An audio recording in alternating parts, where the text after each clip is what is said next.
listening to the Saints in Wait podcast. Okay, so now I should be talking. Yeah, I can see. So, is this just to make sure it's working, or is it for like noise cancellation or something? Ah, I see.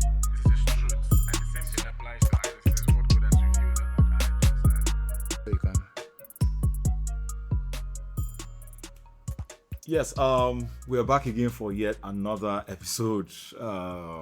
This is Saints in Wait episode, and the usual suspects are here. So whenever we say the usual suspects are here, you guys know already. Like, Ore, I think has already been on an episode before. Oh, we have other people who are apart from the three, and I'm hoping one day you're going to hear from the them. lost episodes. Yeah, yeah, but how there's that word for is it the Lost Files? Was it X Files? No. I think it was a show, and there was. I know Nas has an album. Oh yes, an called album. Lost Yeah, Years. the Lost. Yeah, There's a movie yes. also Lost. Yeah. So, but apart from that, on this movie, whatever this is, we I don't even know where we're going to start from.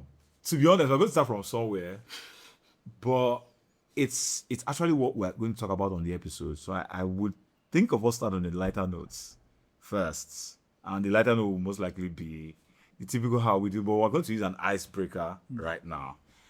And I'm glad I didn't let you guys know what the question was before. That's how we enter into a 50-minute icebreaker because we're not prepared. You hold yourself, self-control. Right. I'm trusting the Lord to grant you enough grace and power. Oh yeah, no. To control yourself. But yes, I don't think it's too difficult. So, off the top of your head, I mean, I think in arts rather, people like to make it look a bit safe and maybe classify some as Christian, as you were. But I mean, I see art as art, and I think all forms of art do at least one way or the other communicate something about God. Even in the false portrayal of it, you see that it's an aberration or a corrupted version of something that God has commanded. We can't just do anything out of the blue, as it were. So, just to go further, what movie? Maybe if you want to take some time and describe the scene, but what movie or show have you seen lately that has compelled you to think about something that God does command, or something about the nature of God, and maybe how humans do get it right or how we get it wrong? What? Actually, it's interesting that you bring this up, and thankfully I remember something. But there's a scene in The Sopranos, right? Okay, so Bunny has seen The Sopranos. Was that recently? Yes, recently. You watched it Bunny recently? likes. Yes. Bunny likes. Do you know how many times I've rewatched Bunny has watched That's Sopranos. what I was wondering because he mentioned this movie like many years. When he says I've Sopranos, rewatched I was like, say Sopranos like maybe up to 10 times Wow. from top to bottom. Don't be like man. If And it's you still on my list because of my. don't be like man. But yeah, go on. So the scene I was recently watching was when Christopher gets made, Okay. right? And it reminded me of baptism How? Please. because Christopher was in and around, right, for a certain period of time, and his biggest dream was that he will become officially made, Yeah. right? Because once he's in, he's in, Yeah. and there's certain privileges that come with being in that you don't get even though you're on the outside. So on the outside, you're doing work, but then privileges that are not afforded to you, and so you want to be made, you want to enter. And so the oaths that they were taking when they were swearing him in were also reminding me of the binding nature of what it means to take on the name of Christ, right? To take on the name of the Lord, right? Oh, I see now. You get what I'm I see saying? now, yeah. So, which is why when we eventually get to it in our series on 10 Commandments, don't take the name of the Lord in vain. We often think about it in the sense of, when you stub your toe, don't call out the name Jesus, right? Yeah. But That's the part of it, though, guys. Right? the command is deeper than grander that, than that, right? yeah. Obviously, there's an extent that like you Yes, said, right? because it's profanity. Yes, it touches on those things as well. But more primarily, it's about not taking that name in vain. And so there's a threat inside there which we don't practice. We don't actually.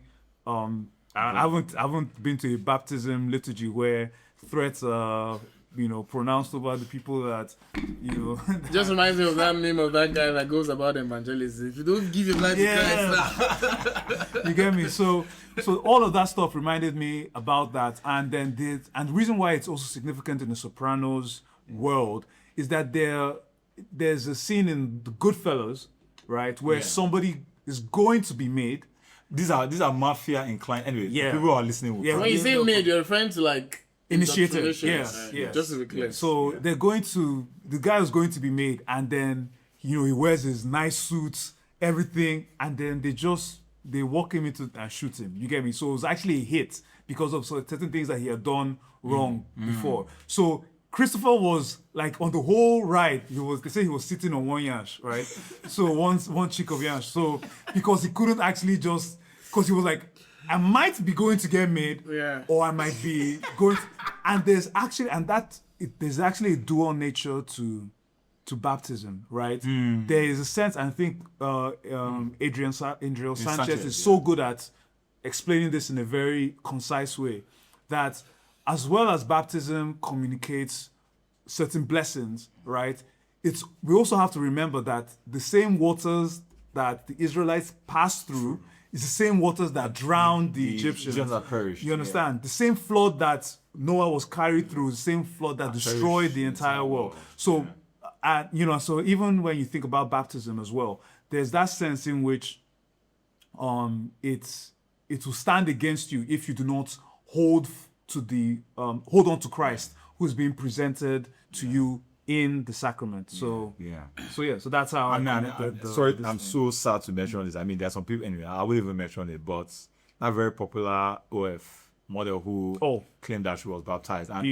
And I mean, typically you still hear Christians who are giving points that, what if she was truly that? It's not for us, God, let's wait and see. But I don't know. I just felt, I don't like that, because God does grant like sacraments that can be done in the visible for our assurance that Christians will be quiet while it is abused or profane. While we're not the ones who bring the blessings in, we should talk it down. I think we should be a voice against it. Yeah, except you've not seen any show recently. Yeah, but the one I'm saying is that I've not seen anything, but I think before that, it can even be months, but it could cost to you. I had seen Dr. House and Sherlock Holmes, and one thing I observed is the main characters obviously always have this best friend. So House is the high intellectual, high IQ guy that does whatever he wants to do, doesn't have emotions. Sherlock will call himself a high-functioning sociopath, not a psychopath. He also has a high IQ. And they always the UK one, the UK one, the original. Yeah. I call that the original, the older one. That is the UK one. House also has a best friend, Dr. James Wilson. And funnily, Sherlock also has a best friend, Dr. John Watson. Yeah, Watson. Yeah. The coincidence actually, I don't know, but anyways. Don't worry, they get inspired. They do get inspired. And in some sense, the friends are meant to be the ones that restrain the intellectual guys.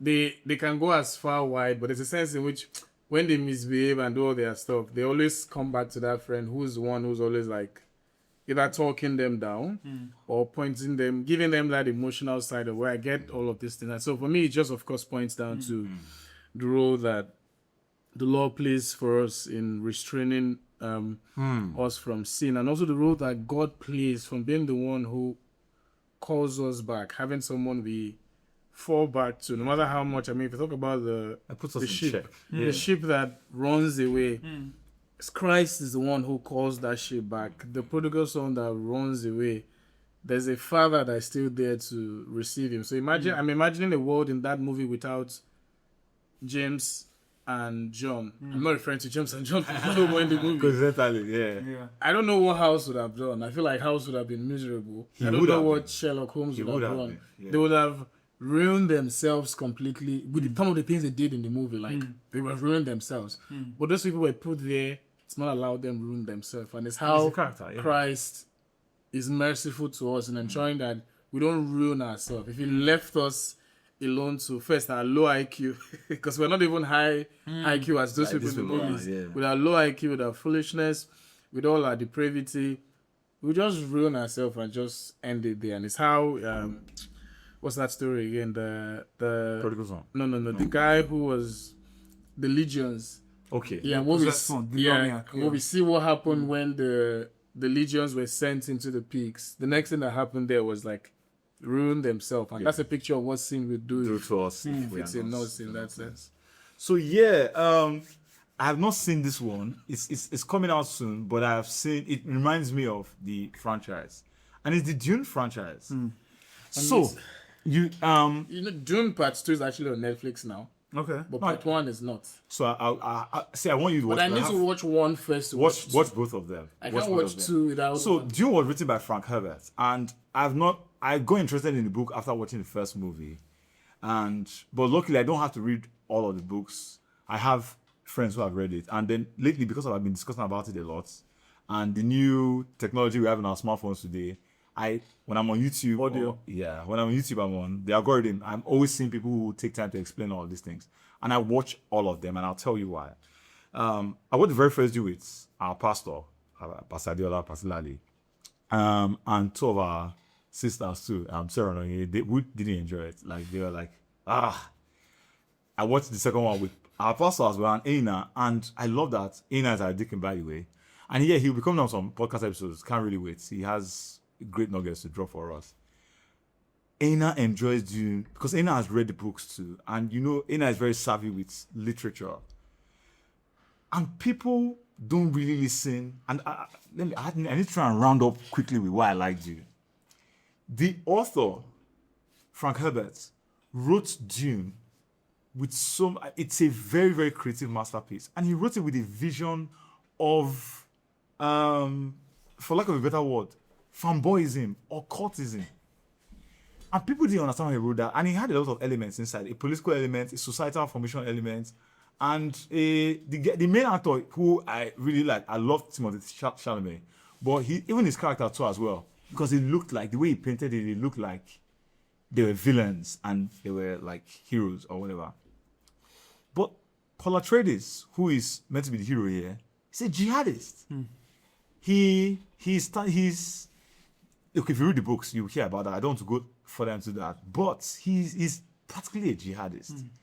Even if there are sins or objectively there are actions in which the Empire, most times, oh, by the way, Star Wars is a rip-off of Dune. Dune Which came first?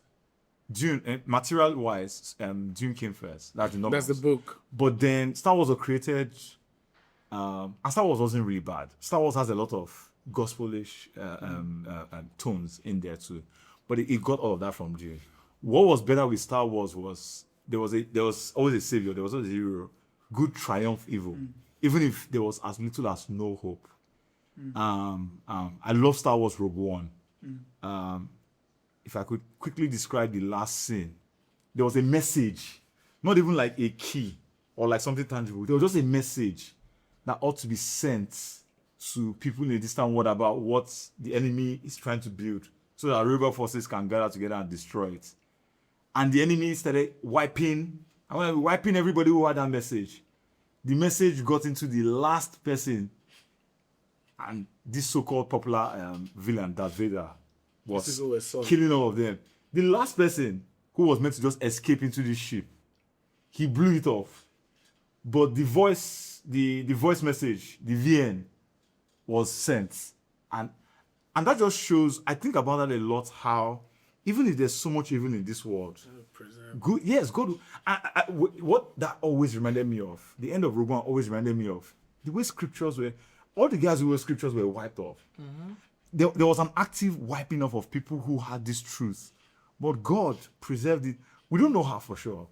Today it's leading us to a lot of, who are those people who canonize scriptures to say they're the ones who can canonize it. But for some of us, by faith, we know that this is a message of hope. And it's not because those people wrote it or whatever. So yeah, but it's different from Dune. In Dune, there are just different political sects, people who would do this or rather do this. There's a Reverend Sister sect. There's like a Roman sect. So there's so many. But in Dune, even the writer of it, he's late now, I think, Frank Herbert, says that there are no villains or heroes. This is just, if society continues the way it is, this is how we're going to turn up to be. There's something called spice. Spice is like the oil of those days. Spice sounds like it's for food. It's not really for food. It's literally on the desert sand, but there's a machine that tills it and cultivates it and brings out a sense called spice. So crude oil we call spice in our Yes. time now. So, and this is set in 10,000. I remember the first time I watched it with Pastor, and the year was the year 11,000 and something. Pastor said if the Lord will let, he will let the world to continue as much as that. But yeah, I like when he said that, because if it does, and there's Shout out, Marna. some things I want to take care of, because even right now, like I need to change the way I argue with people. We're talking about that. I need to marry. God, I need to marriage is beautiful. I need to enjoy marriage. But who am I to say when the Lord should come? So I think June poses a lot, and what for me I see in June is a world without God is bound to perish. In short, people who God even raises and they turn their back on God. If the apostles turned their back on God, they would have been the new leaders of the nonsense in this world.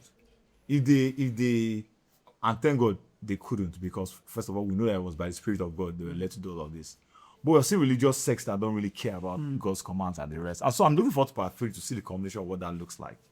Because now the people who have been supporting, There's part 3 coming up. yes, and that's why I just remembered it. But yeah, you love 1 and 2. It's a bit I slow. look forward to purchase the one to watch, because no one has it in the cinemas anymore in Abuja. Yeah.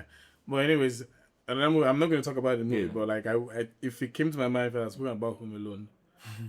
How so? Not now. Yeah. Not now. And If if you you can share the video, there's a yeah. whole full gospel Yeah, in Home yeah. Alone. Is it part that 2? we Yeah. never I've watched it. all of them I've watched actually. it. Watch the I video. think I've seen the video too. All of them. Interesting. I don't even remember the name of the man. The It man was that Home Alone 2 that even made that more. I think I watched the guy who was breaking it down. Again. Initially, I think I said to somebody, I was wondering, like, I wonder why people said to you guys. can't remember I should know 3 of us have watched it. But I was like, I hope they're not really going too far. But see, to be honest, I think that's what good art is supposed to do. yes. And it was intentional. I actually No, don't of course. think it was just People do that. inferred. It wasn't just inferred. The writer actually People intentionally do had that. that in mind. People do that a lot. People take their time to try to communicate certain attributes of God, or things that will point towards Him, even if it's in a flawed system. Like, And even that's if to the point you're saying about Christian arts and arts generally. All art is should art, glorify yes. God. All. And that's why when the He's the catechism chief would say, creator. our chief end is to glorify God. Everything, nothing is secular. yeah, but did you want to say something? No, about the only thing I was going to say is to now touch it back to our second commandment debate. You see how you can pass on a message. Yeah, message without having using to an image do of and Christ. what's it called, an image of Christ. You could, anyways. That's So, all. so I mean, That's just end giving that us because so much, there's a verb yeah. I wrote to that we have to get this on. much But to use. so I'm going to say that Passion of Christ was. personally, I wouldn't even do any of those movies. All those Passion of the I Christ can agree. movies. I agree with see. you. I see the role it can play for some people, especially in terms of helping not- them. it's So, but that's See. hold on. That's what Hoff said about Chosen. Why he said personally he wouldn't watch it, but he knows of his guys who are unbelievers and they see because of that they say, "Let me read scripture." I mean, God in His providence will still use those kind of means. Agreed. Beyond even the part of some of those stories being inconsistent with scripture, which is one, the images themselves violate. And I was speaking to recently, and we're talking about the images of Christ that you see in some of the high churches and all. And it's a beautiful sight. Even though I get the idea of it's a beautiful sight, but I'm like, if I understand that this is in violation of God's second law, and I know the second law is telling us how to worship God the right way. The first one is how to worship the right God, and the second one is how to worship the right God the right way. If I see it, I can't find any beauty in it because it's already in violation of something. You said it. I can't just find any beauty in it. You said it. It shouldn't be beautiful to me. Because the more beautiful it is, the tendency for us to actually be Well, like that's that. the whole point. I don't think that golden calf was, and that's even a calf. That's not even like that was a cow or a calf, whatever. I that one, I don't think it was not a work of art. Yeah. I think if I would have seen it, and sometimes I even think God saved Moses by calling him away. So you not see it, man. Yeah, because I don't want to look at him like somebody who is not. I mean, same guy who was coming to complain to them in anger, struck a rock twice. No, please. I'm not here worshiping any man. That's a nice calf, looking sharp. No. And by the way, it was Aaron of all people who said they should prepared cast it all for that. them. Yeah. So, but yeah, Yeah, the only thing I was going to add to that, right? I haven't found the verse, but there's a verse in scripture that talks about how not only are you to not have any other gods before me, but even, and that is the verse that underpins the relative principle of worship, where even the worship of the true God yeah, cannot be done in the way that pagans do it. yes, You get me? So we can't say that because it made people look at the true God, but it was a pagan practice, but that now makes it good. Good. Do you get what I'm saying? yeah. So that's my contribution to that that's- debate. yeah, I very- It's like like it. me putting a stick here and I put snakes on it. When my children are sick, I say, look to Look the at snake. it. Well, that one is better. That's snake. That one is better.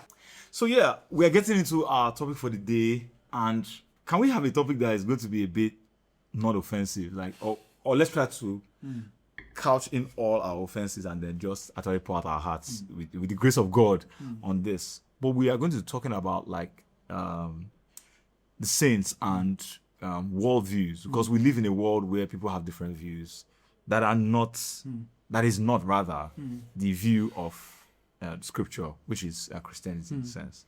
So the Christian and worldviews, there will be so many. I think we will speak about Marxism. We will speak about hedonism. But today we're speaking about individualism. And we love that you listened to this. It was a clip on Twitter we saw. Thankfully, there is nothing like copyright here, and the clip is everywhere. So we can get sued for AI and altering some of the things that have been said, but I'm sure a lot of people can testify that it's a clip that has been going viral, and it's not going to sound like anything different from somebody. Right, we have Something the greatest judge on our side. So bring your lawsuit. Sorry. Yeah. So, my Lord is going to tidy there now. So yeah, listen and be blessed. Everyone coming from a poor background, at a level, at least for like 5 years of your life, you need a level of wickedness. You will see people that you love suffering and you won't do anything about it, even when you can. What you're saying is quite tough. It's just the way to come out. It's the way anybody can come out. You're saying at some point people should get to the point where they say this is the priority. If I need to come out first. Yes, because if I have a cup and it's half full and I'm pouring to everybody, they won't have enough, I won't have enough. But if I just wait up until my own cup is full, I will overflow. They will end up having enough. I would not reduce. True. So many people start pouring from an empty cup too early. Sir, I've seen someone who, as we speak right now, is dealing with it. Why? He literally liquidated his business to take care of his dad. The father still died. Right now, to get back up is really difficult for him. And this is not one, he was the one sending his younger ones to school. He was also the one taking care. At the point, he was owing house rent because one of his elder sisters gave birth and he had to be the one to take care of. And the elder sister had an husband. Oh my God. I'm saying let people bear the result of their responsibility because you have different lives. Yeah. At the end of the day, when you have enough, they will forget the period of time that you forgot them. Declassified Podcast is now streaming on YouTube. Yes, that was a clip from a podcast called Declassified Podcast, and it had 2 figures in it. I can't help but not mention one of them who is in there. Well, maybe there's no use to mention this, but yeah, there's a very popular. I don't know. I think Declassified Podcast is hosted by. I don't even know who is hosted by, man. I mean, not that we didn't want to do any research or whatever, but it was just a very interesting clip. This is the direction of where the world is getting to at right now. But the reason I want to mention the people in there is that it's supposedly Christian podcast. It's a supposedly Christian podcast, or I don't know. An apostle on the podcast. Yes, the host is his name is Self-proclaimed apostle. Apostle Femi Lazarus of, I forget, is it I don't something know. light? Whatever. Something light. But yes, he's supposedly a pastor. If you told me he was a pastor, I would agree with him because he's the elder over a church. Maybe he has other elders too, but he has graduated into being an apostle. Or no, I don't know that there is an apostolic body in Nigeria that lays hands and make people apostles. And we are blessed to have in Nigeria. We're blessed to have a handful of them. There are so many right now. And I don't need to mention their names, but the day their names need to be mentioned, that we would. But the reason I'm saying this is, this is his podcast, or at least he's the host. In this case, he was the host, and the name of his guest, the person's voice who you heard, for the majority of the clip, we don't know his name. The tweet I saw from, it says "man says," so let's call him Man. And it is a very, very terrible thing we just heard, because for believers who are listening to it, first of all, we looked at some of the comments, and even unbelievers were saying wickedness cannot be a strategy. For an unbeliever to say that, but let's just get into, because we will touch on kind of things he said too, but look at the topic even in a broader sense. Individualism, it's practically the idolatry of self, worshiping of self. But let me ask also, so that we kind of flesh this out well. What will you say in a positive light that individualism is not? So that people don't misconstrue it. I'll give an instance. If I have many journeys to make, more than my usual schedule per week, and I want to save money to be able to pay for, to buy gas for my car, fuel for my car rather, then I might, for myself, maybe withdraw from certain things I used to do. I know I can't give myself to everything, or even the spending in store as well. I might be able to do that, so that I'll save some more, and so that I'll be able to buy more fuel. Would you, is that, am I being wise in doing that, or am I looking so much inwards in doing that? I'm not giving the measure in which I do that. I've not said what I've not done because I do that. But I'm not sure I understand fully. Can you come again with the... So I save more money. I save more money to buy. No, the original question. Yeah, what is individualism not in a positive tone? All right, so what you're basically saying is it fully negative? What is something that a person can describe as individualism, but it's actually a good thing? Yes. Okay. I'm not saying that it's a good thing, but it's a positive tone, because it might be a good thing. Okay. But yes, someone might be losing for that. Because the way we are in this world now, I can look after myself and somebody else might not gain from me because of that. And I may not be wicked or selfish in doing that, because what I have to do might be priority. And in this case, it's subjective. Somebody else can't tell me, because I didn't give them something, that was the wrong thing I had to do. But also, it's possible that because somebody wanted something, I could have given them. But if we bring our cases together, I say this one is more prior. Objectively, in a way, it's not entirely objective. It is pretty subjective, because it's possible I can still maybe sacrifice. Okay, so I'll give you an example, and we covered it in one of our episodes. Okay. One of the ones that, to the glory of God, has made laugh. Where we're talking about, I think, was it my episode or your episode? I can't remember which one. I think it might have been your episode. Where we were talking about the faithful virgins. Right? It was Balaji's episode. It was Balaji's episode? Yeah. Okay. Service. All right. So, we're talking about the faithful virgins, and each of them had a lamp. Yes. Yeah. Right? With oil inside. They were given oil. The 10 of them, yeah. The 10 of them, right? And then some of them, they didn't basically procure enough oil, right? To be able to last until the bridegroom comes back. And so at the point when they realized that, we're in trouble, they were saying, give me from your oil, right? So that, meanwhile, I know that I was irresponsible in the time that I was waiting. Do you get what I'm saying? Yeah, this is in context. So it is in context. Yes. So I'm saying that's, whatever is the principle to be extracted from that might be something that could appear as individualistic. But it's not. But it's actually not. Right? Because Jesus gave that as an example of wisdom. Yes. Right? On how to be faithful. You understand? And I think it's similar to what's it called? Because what you were referencing it as well, that even when we're trying to restore a brother, you who are spiritual, you're trying to restore somebody, you still have to be watchful so that you also don't go down as well. that makes So these are things that might be perceived as a certain form of individualism, but it's actually called faithful stewardship. Yeah. You know, I mean, because some people like to be mad. you're giving an account to God. Yeah. You're not necessarily doing it because you're trying to deprive somebody. I mean, some people like to be mad and they want to tell you that they know what you're capable of doing, but you are incapable of doing that for me, and therefore you are being selfish. I don't think that's individualism too. But we want to get into what individualism is. I think all of us should take a shot at it. What do we see individualism as?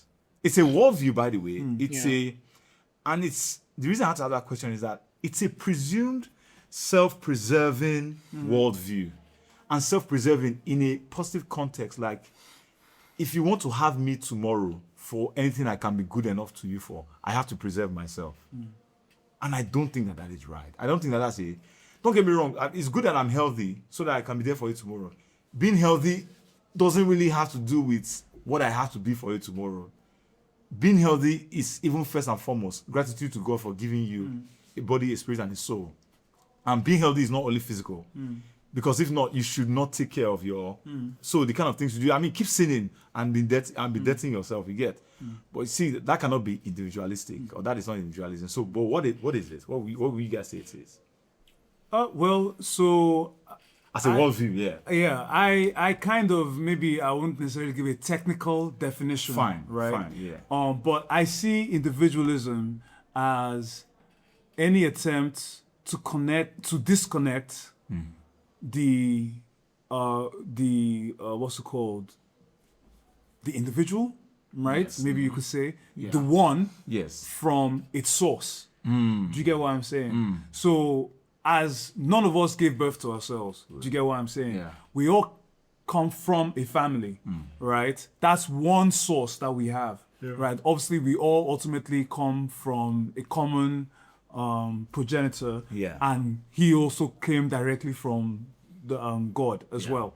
So in a sense, we're all connected to something, right? But what individualism seeks to do is to disconnect you from your proper connections, right? So that you can become a law unto yourself, and right? Unto yourself. That makes a lot of sense. Exactly. And so really there's a sense in which we can say it's at the heart of all sin, right? Because if the tree that led to our destruction was the tree of the knowledge of good and evil, right?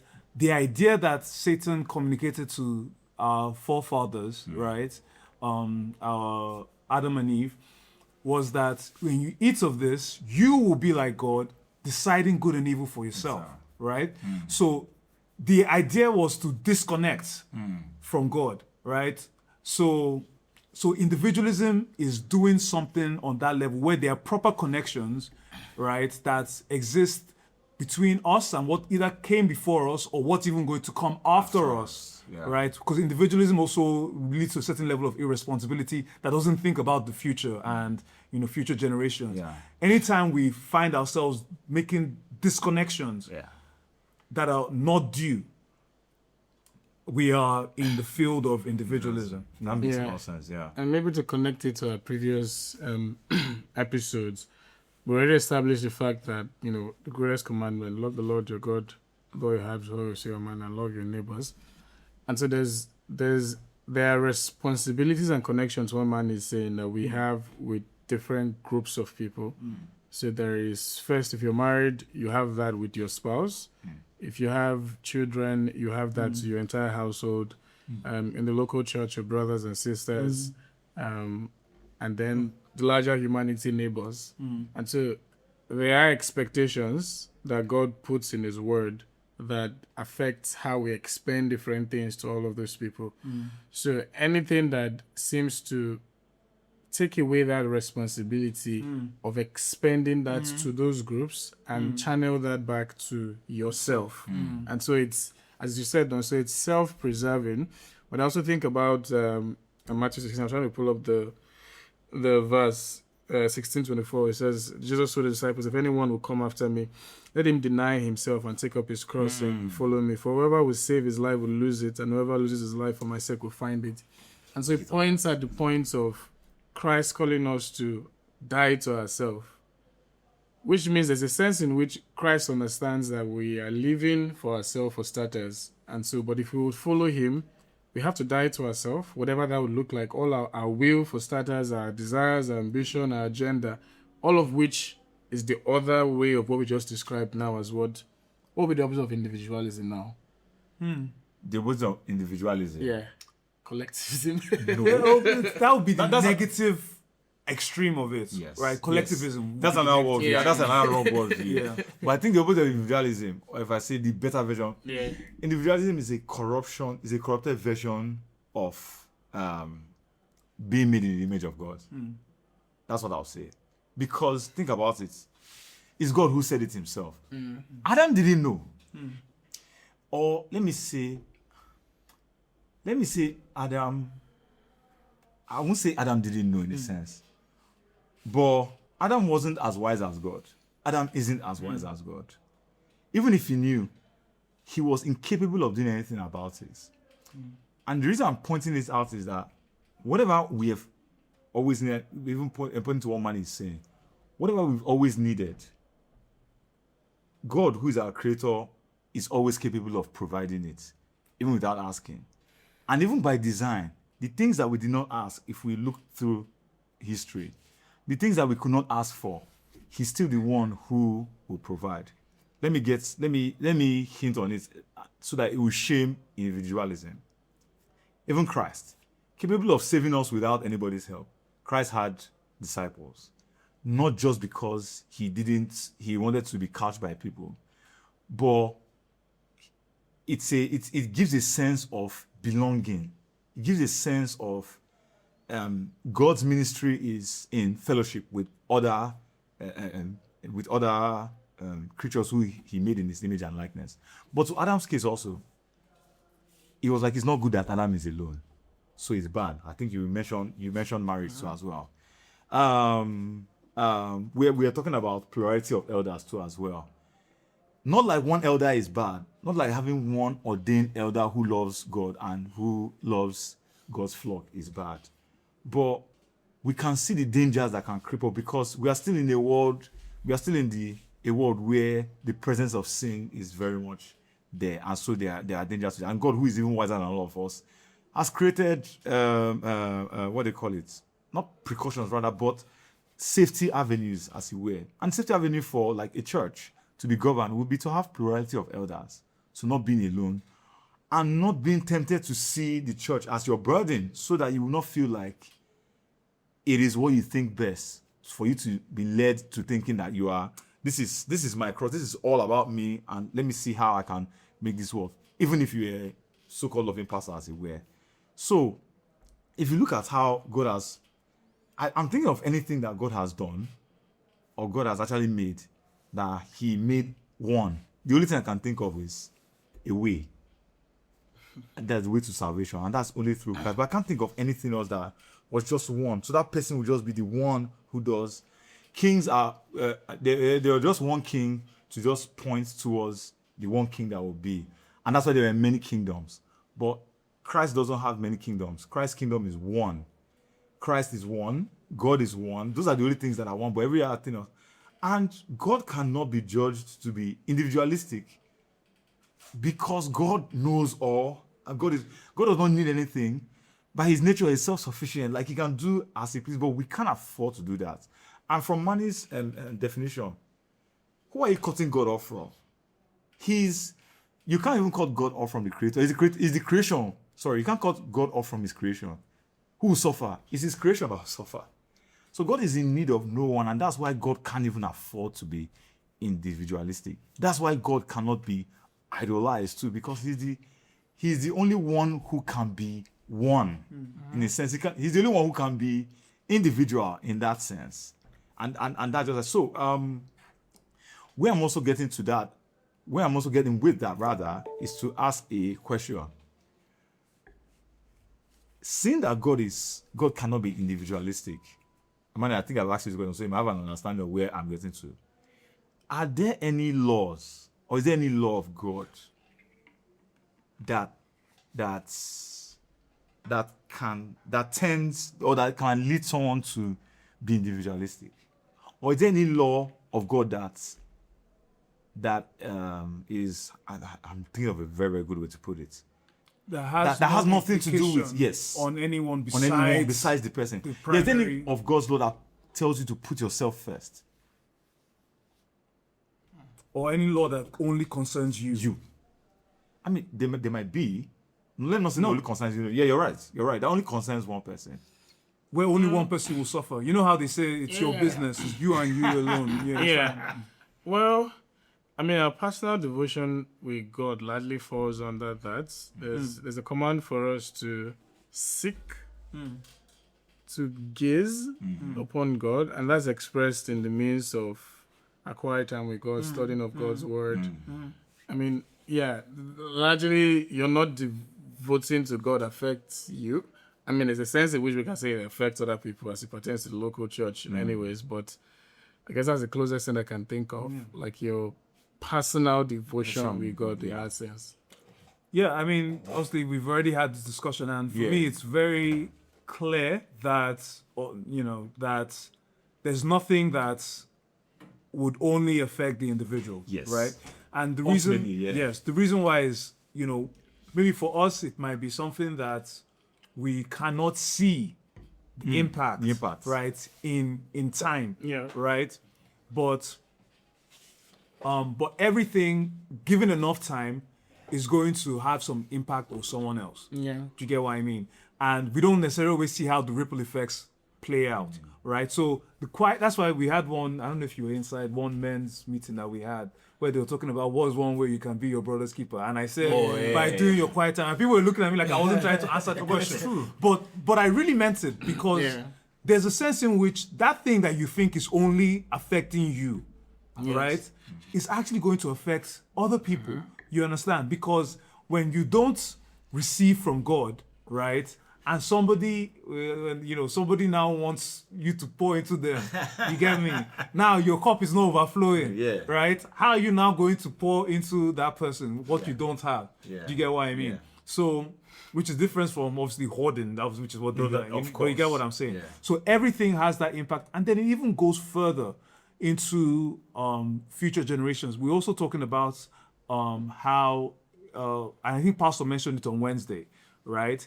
That when Adam sinned, right, when he ate the fruit of the tree of the knowledge of good and evil, he broke the first commandment to not have any other gods before him, right? And there's another, I've forgotten the theologian. Even if he wasn't told by then. Yes. So there's a way that the other theologian, there was a theologian I read, and I think I quoted in one of my articles, that all of the 10 commandments were summarized in that one commandment that Adam was given. So that in the sense that, no, I think it must have been Francis Roberts that I think probably was the one, not Wistius. So in the time when Adam broke that first commandment, that's a commandment not to eat of the tree, he broke all the 10 at once, because not only did he not have any other gods before him, he also murdered everybody, because that's how death came into the world for all of his posterity. He stole what didn't belong to him.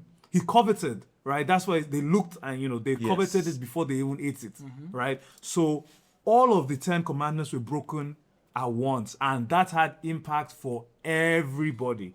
And so there are ways where our faithfulness or our unfaithfulness is going to have an impact on people that we've not even seen yet, right? It could be other people outside of our family. It could be our generations when we're long dead. I'm sure many of the things that Solomon did, he didn't know how bad it was going to be. Or when Abraham had, Ishmael, he didn't know that he was going to, people question whether or not they're truly, descendants from Ishmael. But Islam is now a thorn in the flesh of the whole world, right? And in Nigeria, I think we feel it in a very acute way. So these are ways in which something that just seems like, it's just between me and you, right? Becomes something that, whole communities and generations suffer because of. So I'm just thinking of this. I'm thinking of this Paul right now. Oh, by the way, I get where you're coming from. I think Manny added so yes. Because even when I was saying the devotion, like in some sense, it's still Paul. So the answer, I think, from how you started, how you continue to finish, is that there is no law that God gives for only us and just only us and only us alone. Like, even if we don't ultimately see it, the story of George Muller will always be touching. How he was praying, and even the answers to his prayer came after he passed, where he didn't really witness it too as well.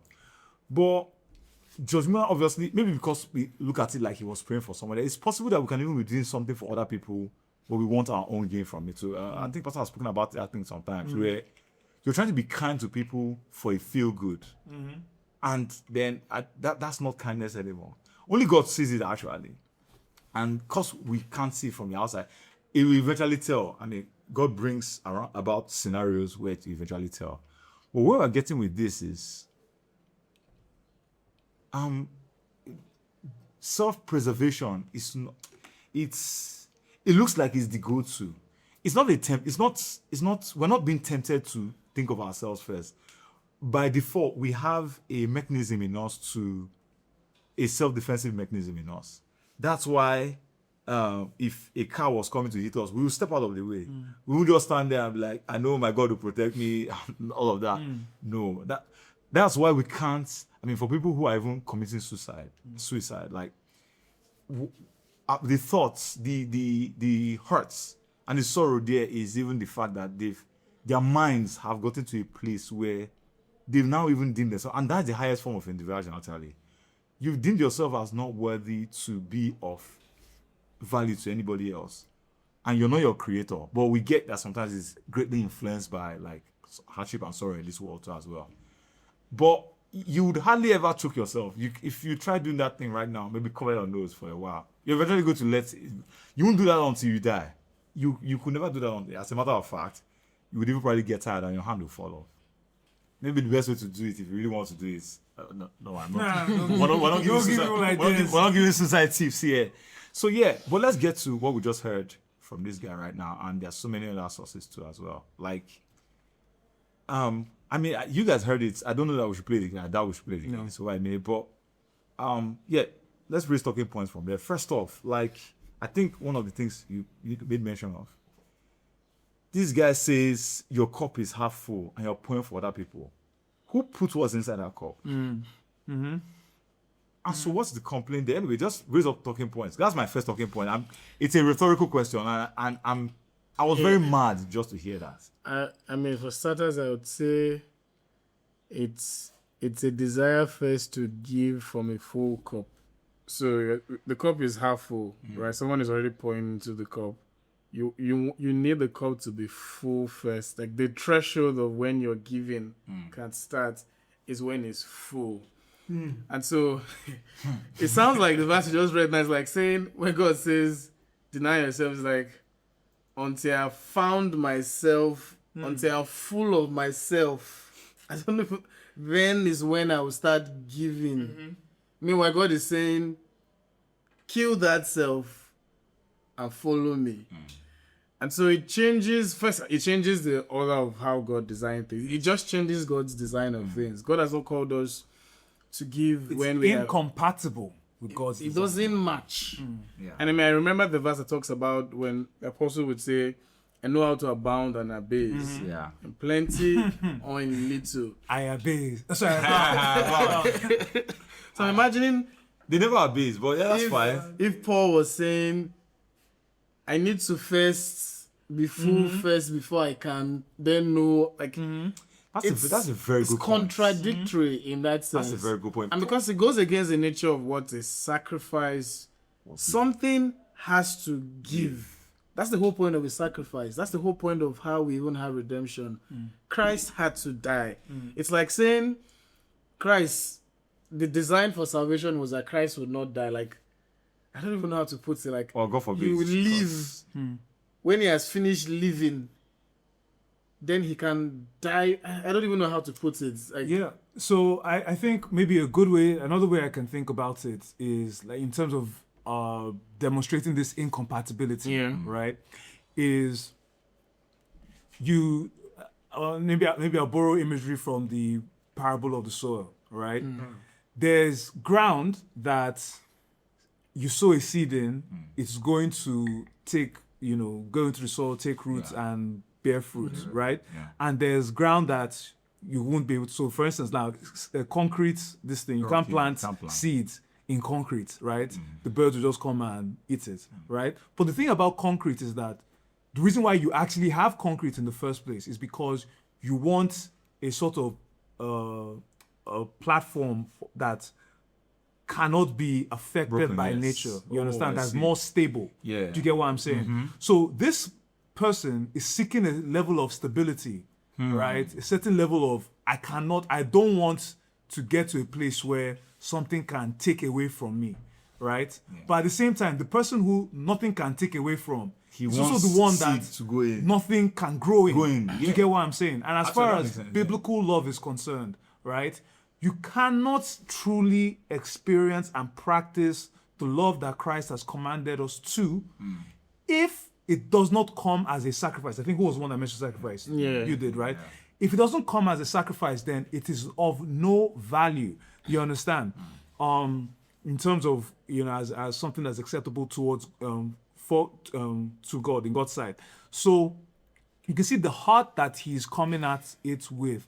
It's not that he wants, he doesn't even desire to give to these people because you're willing to see them die, right? Because, like, for instance, now that example that he gave of that his friend that what's it called, liquidated his business to save his father, and the father still died. In his mind, he said, what he's giving that example to show you is that if I were him, I would have kept my business, and my father would have still died anyway.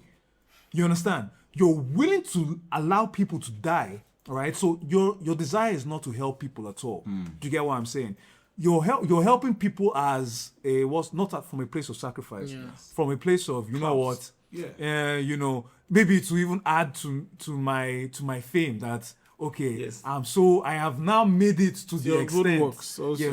that I can now give. I mean, most likely in their minds they were expecting a return because So the heart is the heart that produces acceptable charity, right? In the sight of God is not the heart that says, I will let people suffer while I have. Because like we were talking about, the Macedonian church would not be commended because they didn't have, right? Yeah. So how does this guy square what he's teaching with what Paul commended from the Macedonian church? You can't square those two things together, right? So that's on the one hand.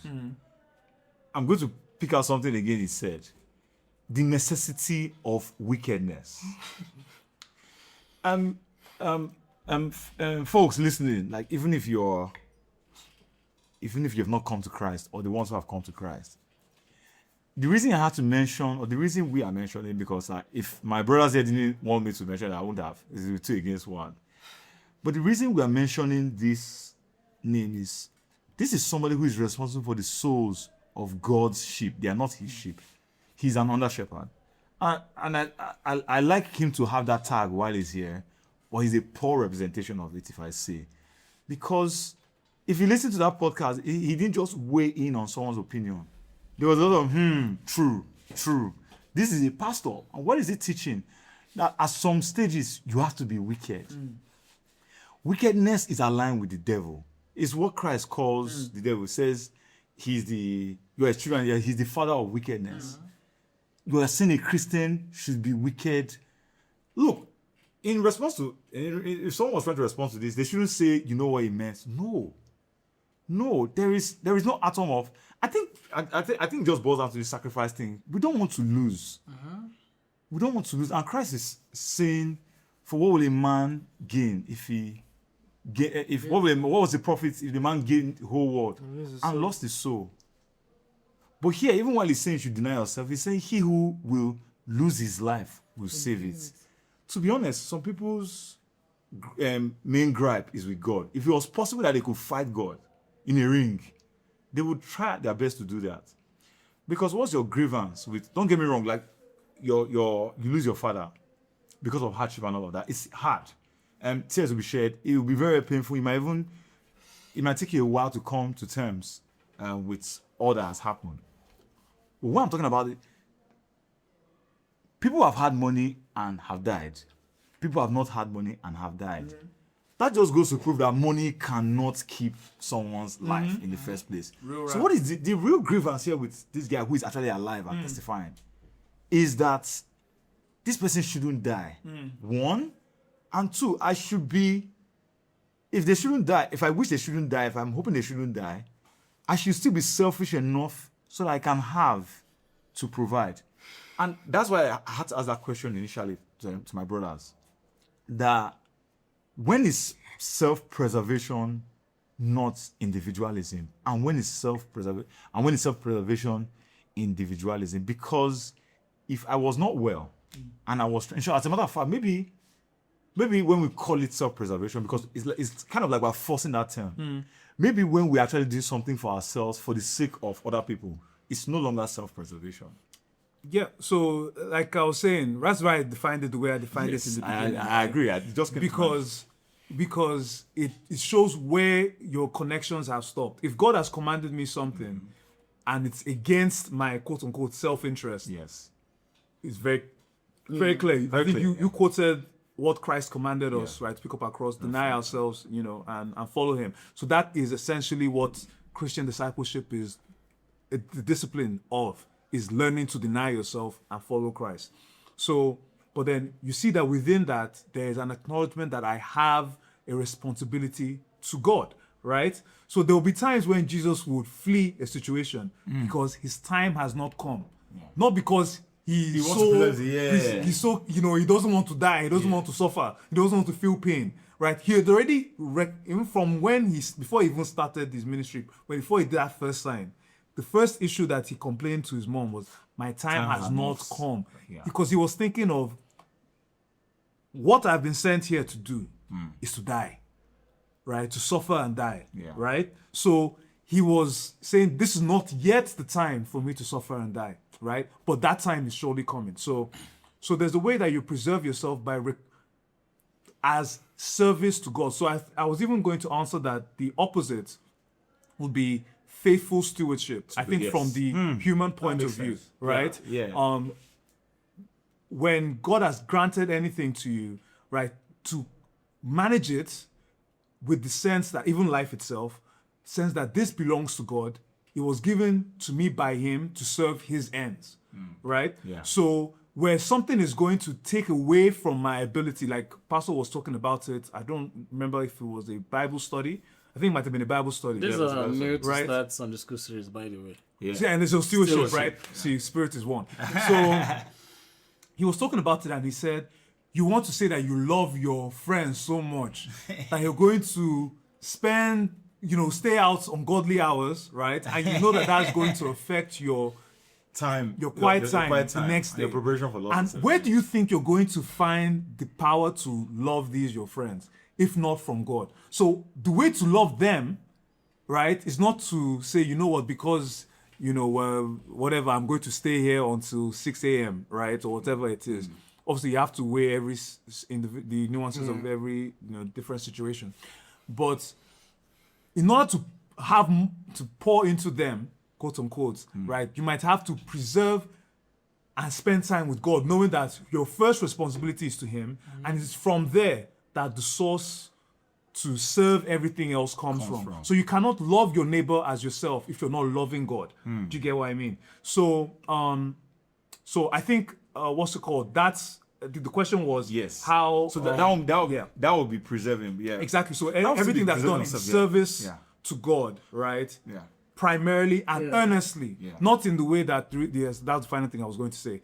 Not in the way that I think Jesus is the one that highlights this. That there are people who they've been commanded to honor their father and their mother. But then they say, okay, your father is in need, and well, that money I've already given it to church, or I've already made a pledge that I was going to use it to buy land or for the church or something like that. To buy new speakers, and that's what gives that to your parents. And so I cannot now give to my parents. Yeah. So again, you see that first of all, it's a wrong ordering of the Yes, order the order morals. of morals, yeah.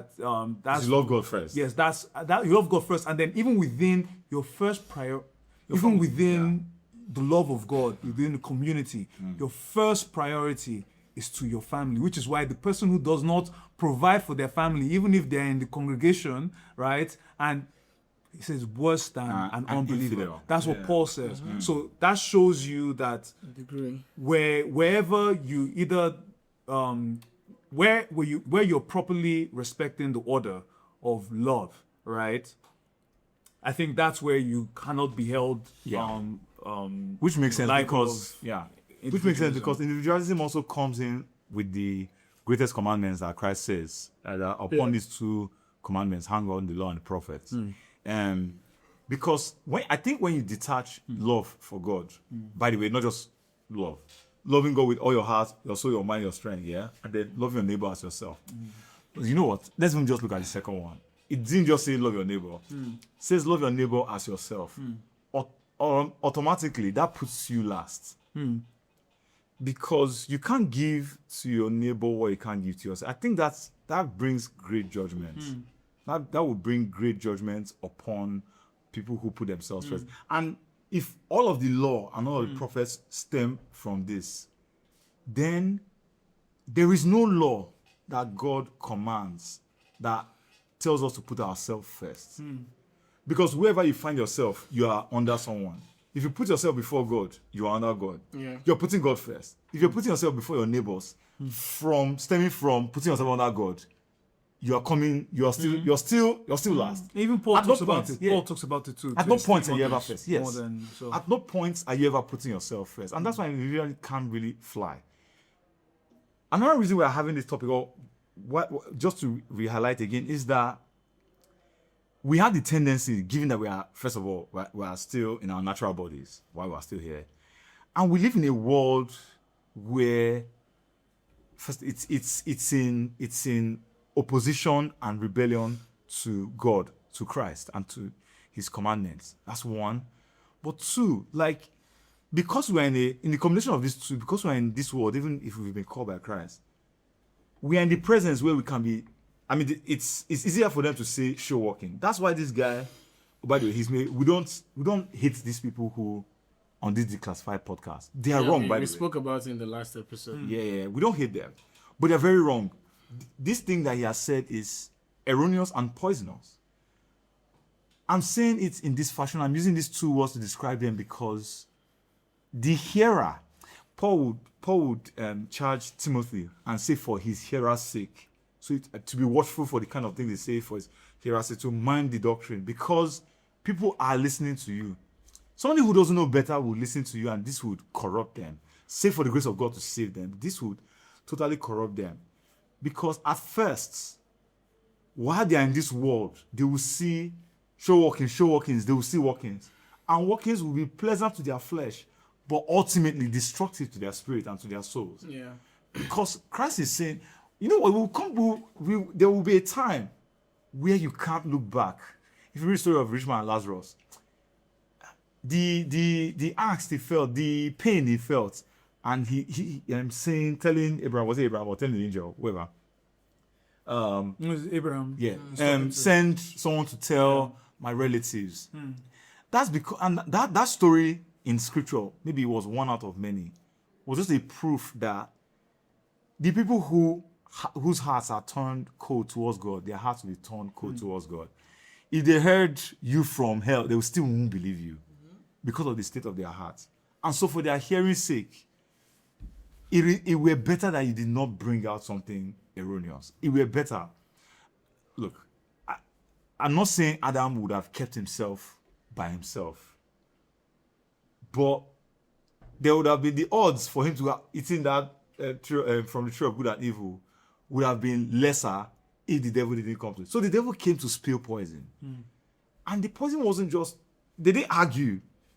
As a matter of fact, you hear as he went to meet Eve that the kind of things that happened in her mind before she went, it was pleasing to the eyes, it was good for food, so it was pleasing to the flesh, and then it was to make one wise. So you can see the potential danger of hearing certain things like this. The danger I'm trying to point out is that we're in a world where, honestly, if people heed into the advice of these people, I assure you it's going to feel good. It won't feel bad.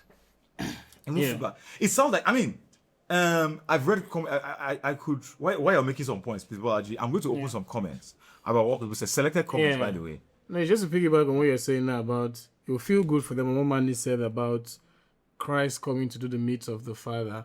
And there's a sense in which, for these people also, they have a misconstrued understanding of what gain is. And that's why I love when you use a word like true blessedness. There's a sense in which we don't really understand what God refers to as our blessings. We look at, it's what our pastor was saying last time, we look at the created things and we think the created things to be our blessing. Meanwhile, the creator is the actual blessing. When the Bible will say godliness and contentment is great gain, and Christ is the great gain that I don't think these people see. He does see something in the preservation of himself as his gain. So it doesn't make sense to him how him losing himself is the gain. Because when we just mentioned earlier, Christ said, if you lose yourself, you gain it. So actually, God is saying your sacrifice is your gain. And it doesn't make sense to the human mind. And that's the whole point of a renewal of mind, that the truth of the Bible doesn't appeal. It's not in the design of which our depraved mind think about stuff. What we call good is not what God calls good. God, we would look at acquiring $50 million and we call it good. But God would look at something else and call that good in that sense. And so it's if we saw Christ in his worthiness, if we saw him how high we are gazing upon him, we see the words of Christ, it's gain enough for us that nothing else counts or matters. It doesn't matter if my cup is medium full, 50 ml full, or 1 liter full. I'm full is the point. So in a sense, and that's the whole point about idols. This person is filling themselves with something else other than Christ. And so they are actually always going to be empty. Of course. You never reach that It's an incomplete desire to always want. You want to be full to give out, but you will never be full. Never. You can only be full in Christ. And so for someone who has been saved, who has been filled by Christ, you have enough, a lot. In fact, the overflow is talking about you have it when you have Christ in you, and you can actually pour out more. But just to end, I was thinking of Philippians, because I think maybe just to give people some scriptural references, I even point to all the points that has been made from verse 3 rather, Philippians 2 from verse 3. It says, do nothing from selfish ambition or conceit, but in humility count others more significant than yourself. So we see God's law that talks about putting others above ourselves. Let each one of you look not only to his own interest, but also to the interest of others. Have this mind among yourself, which is yours in Christ Jesus, who, though he was in the form of God, did not count equality with God a thing to be grasped, but emptied himself by taking the form of a servant. Emptied himself. No, hold on. Well, I was going to read that, but yeah, let's go. But emptied himself by taking the form of a servant, being born in the likeness of men, and being found in human form, he humbled himself by becoming obedient to the point of death, even death on the cross. Yeah. Like that's the extent of shame, the max form of emptiness, and yet in that we see the greatest outpouring of love in the greatest emptiness.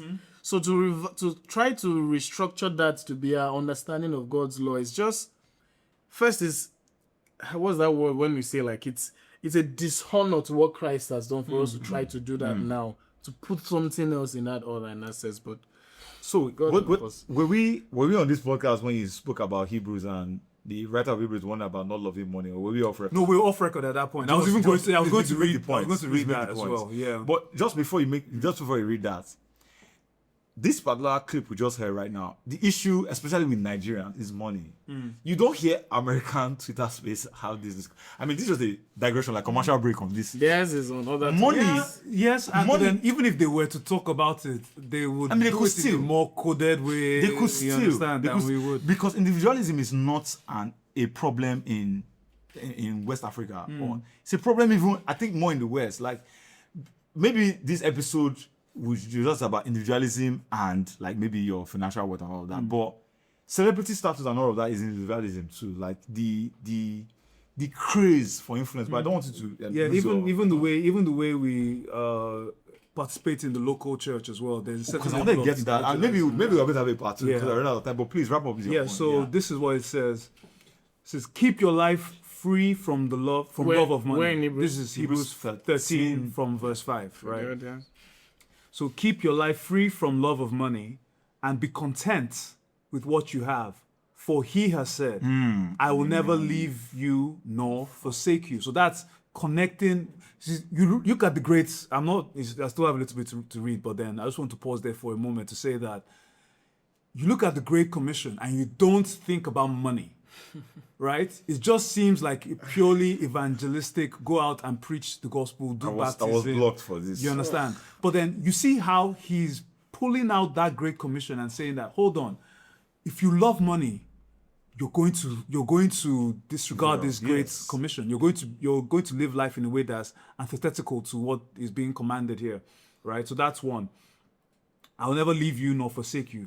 So we can confidently say, so this is stripping you of your confidence when you pursue money, you pursue this level of, I need to have security at all costs, financial security, at the cost of my family, at the cost of my friends, at the cost of, even my own time with God, right? These are people that are not going to have a problem with skipping Sunday service because they're going to make some big money or something like that. So they can be fools who worship. So that they can be God. fools to come back and not give offering later, right? So we can confidently say, because this is what you're losing your confidence in when you live this life. The Lord is my helper. I will not fear. What can man do to me, right? And I think we're saying off air as well, right? Off air, as if we're on radio.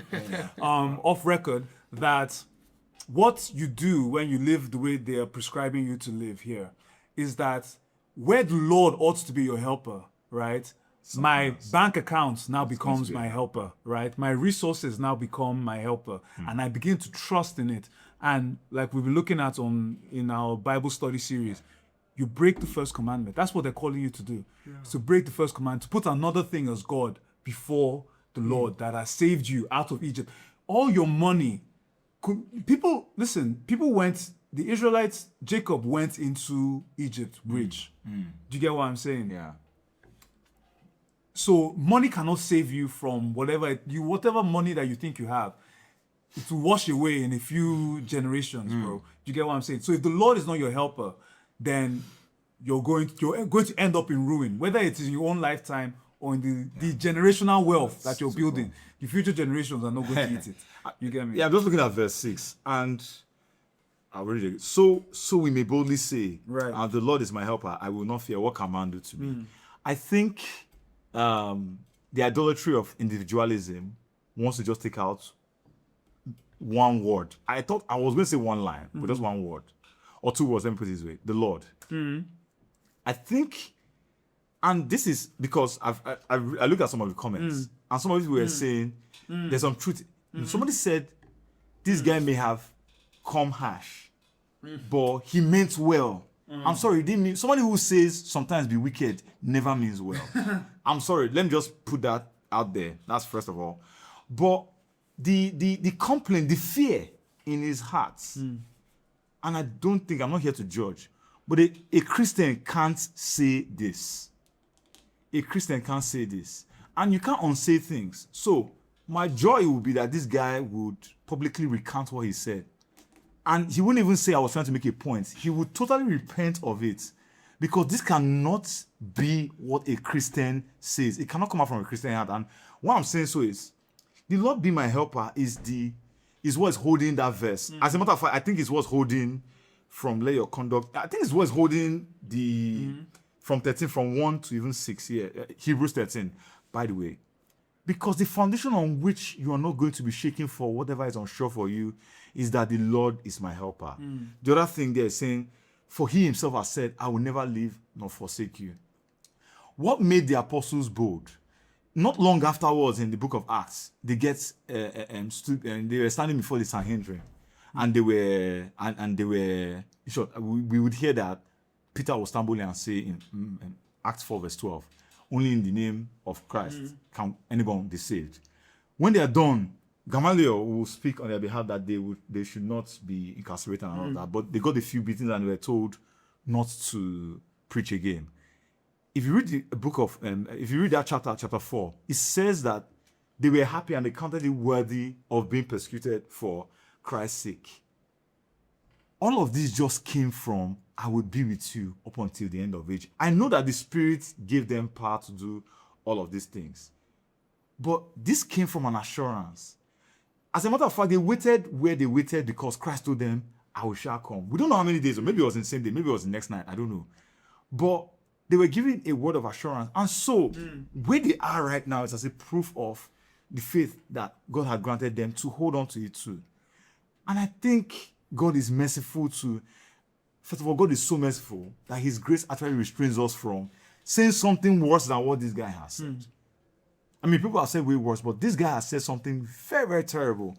I hope Christians don't try to ever look at it and say, oh, but they're saying a lot of good comments. It was a so-called reform account that said we should classify this podcast. Because I don't know why that's classified, but it's my pain. Why we're bringing this clip up on this episode, my pain also is that it is spearheaded by a so-called Christian. I'm not even going to call him the title. Because first of all, that's an aberration in Christendom currently on this earth. Where is that loss for the title? What is it going to do for you? And you're an apostle, and you are saying, allowing something so barbaric and so profane towards the God that you claim to serve. I could argue that we don't serve the same God if you let this guy say something. What point was he trying to make? To be financially accountable. Still, that is not some topic as it were in Scripture. Because all that should concern us is our love for God and salvation. And obviously, that's going to pour out from the first two commandments that we said, the greatest commandments. It's going to pour out also into, if your love for God and your salvation will pour out into seeking the salvation of every other person else by loving them. Because whoever you love, you're going to tell them about Christ. That's what Pastor Jeremiah was telling us when I was talking about how we should evangelize to Muslims too as well. So, for these people, this verse 6 of Hebrews 13, money is my helper. Because think about it, I read another comment that says, hold yourself back from wanting to be a giver. That whenever you get rich, you have the tendency to be a financial giver and the rest. And just look at the heart of people. I'm sorry, if there are people who listen from abroad, it's not bad for me. It don't be wrong for me to say this. But on this side of the world, I think maybe poverty is the issue, but I don't even think that's the issue. I think it's already even sin. If we were a rich nation, and there are rich nations that are in sin too as well, so we're not going to be any different. Greed doesn't care. You can be a greedy poor man. Yes. Yeah. And a very greedy rich man. So maybe people always think greed is what you have. So I saw somebody also saying about the witty are full. So I think you're already preempting that one. Was already there. But there's one I want to read. The guy was so fervent. He replied the tweet and he quoted the tweet so that I don't miss it anywhere. I'm not going to call his name. He says, many people here will not even bother to watch the full video for context. You will just judge from an extract. And just to stop there and say something, the extract was put there on purpose so that it should be judged. Let me just put it that way. When you expect the extract to make an impact, that's not where you leave a clip, except you left the clip just to whet the appetite for people. But the clip, a poisonous clip comes from a poisonous, because a little leaven leavens the whole lump. So he continues. Anyway, even from the extract, what he said might be painful, especially for many of us that are coming from poor backgrounds and that are trying to make it in life. But it's the absolute truth. Might sound harsh, but it's the truth. Make sure you are full first before dishing out to others. And this doesn't even apply to wealth alone. Black tax is dangerous. I don't even know what it means by black tax. Oh yeah, I think I do. Yeah. See, first of all, there's so many places to get within that. This guy's not a Christian. I'm not judging him, but this is not what a Christian will say or how a Christian will sound. Or maybe it's a Christian who is in error. Forgive me for... it's a possibility that it's a Christian who is in error. But this is not... Okay, we're judging the fruits. This is not what a Christian will say. This does not pose the heart of a Christian at all. There are many places to go about that. And this just goes to your point about... I mean, he uses his mouth to say it himself that many of us who are coming from poor backgrounds, it's greed. So, back to the point of Hebrews 13:6. People want to have money so that they will pose... That money will be, who are you? Who are you that I will fear? No one wants to have God so that if they are threatened, they will say, I have God. I have nothing to fear from. People want to have celebrity status. People want to have power. Like we were saying earlier, the injustice as an idol. People want to have a form of getting away from punishment as a cover. As a cover, you can see how bad that thing is. And it's the disease of individualism. Looking inwards, how can I keep myself? How can I save myself? How can I promote myself? Now, this making sure your dish is full first might sound, is if you have more, you'll be able to give more. Worldly wisdom. But what do you Smart. to make your dish full first? You have to be wicked, and that's what this guy is saying on this thing. Even if you're earning from your job, to make your God is not unwise. There's a reason why before your dish gets full first, he's bringing people who need your help your way. You're going to have to reject them. You're going to have to hate them. You're going to have to let your father die. Don't liquidate your business like this guy said. And there is a great pain in that because Christians are here saying this guy makes sense. He meant well. Business is worth more than human life. Oh my! It's a terrible disease. Oh, by the way, we have to talk about the individualistic aspect of societal status on another episode, but maybe not today. But this clip, and it's been trending, and it's a shame that we are seeing Christians who are saying maybe there are some points that were made. But I must confess, I am too grieved to continue on that. Continuously with all the things we are seeing too as well. I'm trying to remember who was saying, was the pastor who was saying it in Bible study on Wednesday about the first to reach mentality. It has killed Nigeria. I mean, I always crack a joke with that about like, not all of us that are carrying our pregnant wives, we are rushing to hospital to make sure she delivers or if someone is about to die or something. It was Jennifer. Okay. I think it was when she mentioned that, first to reach mentality. Look at Nigeria. We can have a lane that is not demarcated. It's wide enough. I'm not trying to yab Lagos, but Lagos doesn't have good roads. Lagos, I've always hailed Lagos that Lagos drivers will drive better in Abuja. They are suffering from bad roads. You see roads in Lagos. One wide road and a massive pothole has turned a 4-lane road to a 1-lane road. So understand, if there's no one to widen it, cars will go one by one. I get that. And maybe just so that we all agree to get home, let's all just agree 10 cars or 20 cars. We know that there are up to 100 cars that can be in a traffic congestion. So yes, let's wait it out. But it's very, very difficult just because of me. I want to pass. It's killing us. And that's the thing, that this death that this guy is complaining about, individualism is killing us even more than it's saving us. So at the end of the day, but I don't need to save you. Man, I don't need to save you. Let me just save myself. That's enough. So it's a very, very terrible thing. But yeah, I don't know if we have any last quotes on this. No, I think. But this has to continue. This episode will continue with some more points shared because we have to talk about celebrity status and preservation of life too as well from other aspects. Yeah. You were going to say something. No, I mean, I think for me, in closing, the fear part is there's a real sense in which people actually genuinely fear, and that's why sometimes you try to find worldly wisdom around these things, and that the whole idea of street smarts.